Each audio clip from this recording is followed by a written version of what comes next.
Welcome to Epochs Across Eras, where we uncover the ideas and innovations that built civilizations. In this episode, we move from battlefield to blueprint into the world Qin Shi Huang built after unifying China.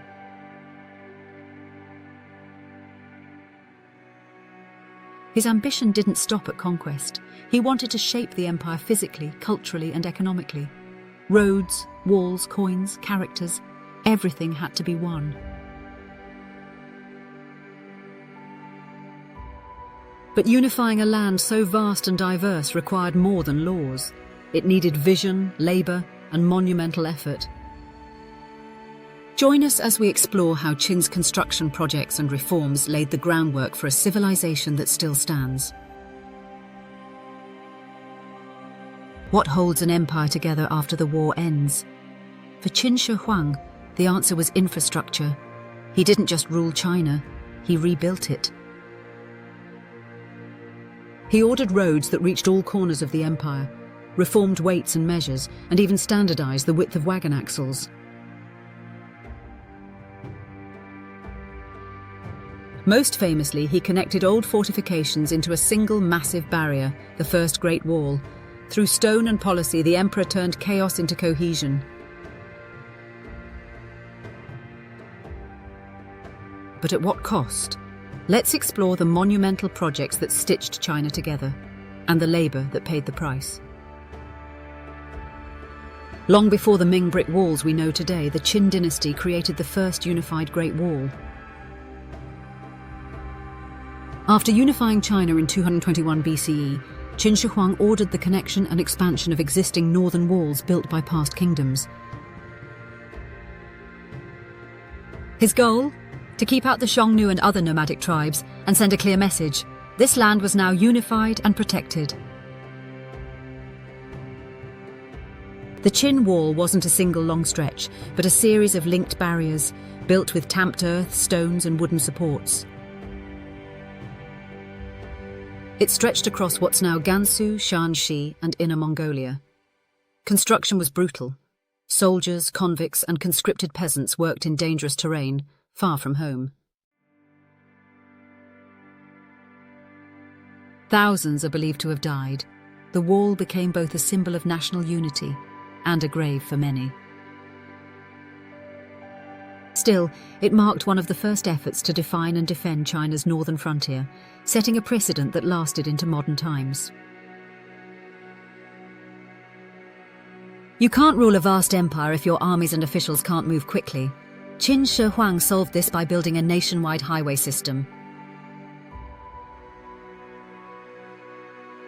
These imperial roads connected the capital Xianyang to far corners of the empire, including present-day Guangdong in the south and Shandong in the east. Some roads were up to 15 meters wide, with ditches and markers along the sides.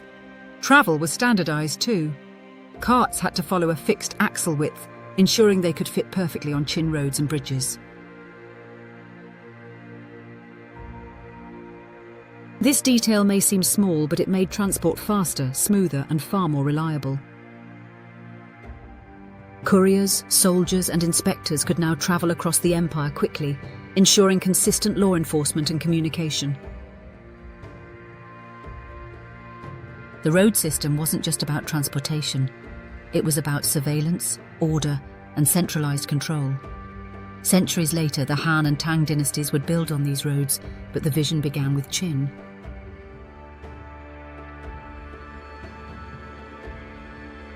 Qin didn't just unify territory, it unified the language of empire, literally. China had dozens of regional scripts before unification.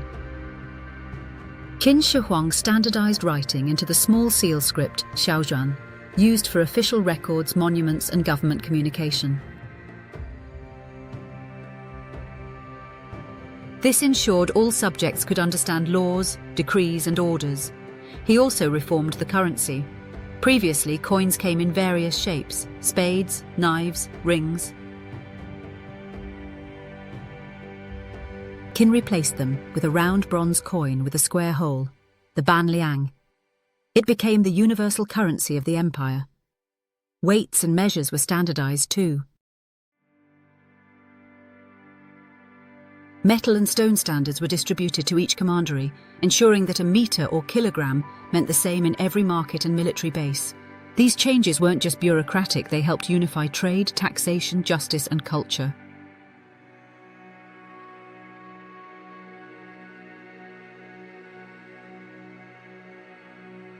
By eliminating local variation, Qin turned diversity into uniformity. It made China governable, but it also erased regional identities. Qin Shi Huang's legacy isn't just carved in stone, it's written into the structure of China itself. His infrastructure and standardization projects laid the administrative foundation for every dynasty that followed. Roads connected regions, unified characters bound thought, standard coins tied economies together. But his ambition came with a human cost: forced labor, harsh conditions, and repression. His empire was built fast, but burned fast too. Still, many of Qin's innovations endure today. And the idea that China should be one, connected, governed, and standardized, started with these walls, roads, and laws. Next episode, we journey underground to explore the Emperor's most personal project, the Terracotta Army, and the mausoleum built for eternity. Thank you for watching Epochs Across Eras. If you enjoyed this journey through history, make sure to like, subscribe, and hit the notification bell so you never miss an episode. Let's keep exploring the past to uncover the stories that shaped our world. Until next time, keep questioning, keep learning, and keep exploring the epochs that define us all.